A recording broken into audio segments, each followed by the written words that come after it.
જે marketing yard વિશે તમે જે આક્ષેપો લગાવ્યા છે એની વિશે શું કહેવા માગો છો? એમાં એવું મારું નામ ભરાડ કૌશિક છું, હું આમ આદમી પાર્ટી બાબરા શહેર પ્રમુખ છું. અમે 2 દિવસથી માર્કેટિંગ યાર્ડની મુલાકાત લઈએ છીએ.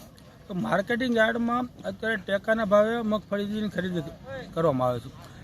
એ ખરીદી એવી રીતે કે ખેડૂતો બાબરા લાવે સિંગ બધી, પછી બાબરા એનું સેમ્પલ પાસ થાય. સેમ્પલ પાસ થયા પછી જે તે અમરેલી મોકલે છે. અમરેલી મોકલ્યા પછી ત્યાંથી પણ અહીંથી સેમ્પલ પાસ થયેલું અમરેલીથી પાછું એ સેમ્પલ રિજેક્ટ કરીને બાબરા મોકલવામાં આવે છે. સિંગ જેટલી હોય 100 મણ હોય 125 મણ હોય જે પણ એનું પણ ભાડું એટલે ટ્રાન્સપોર્ટનો ખર્ચો એ ખેડૂતોને ચૂકવાનો. તો મારું તો એ કહેવાનું છે કે ભાઈ એવી ખરાબ મગફળી હોય તો બાબરા માર્કેટિંગ યાર્ડમાંથી એનું સેમ્પલ શું કામ પાસ કરે છે? તો આને રિજેક્ટ કરે તો ખેડૂતોને ખર્ચો તો બચે.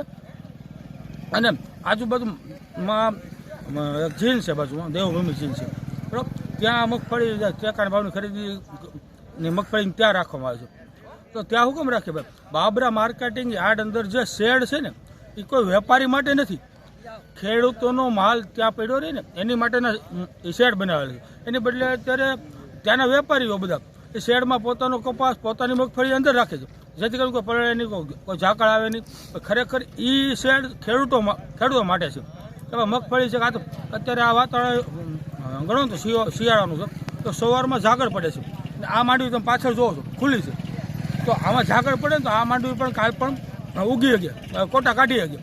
ઝાકળ છે ભેજવાળું આવે કોથળા તમે જોવો છો બરાબર, તો પછી બહાર મોકલશે તો એમાં કોટો કાઢશે એ માંડવી, તો ત્યાંથી રિજેક્ટ કરવામાં આવે છે. આ શું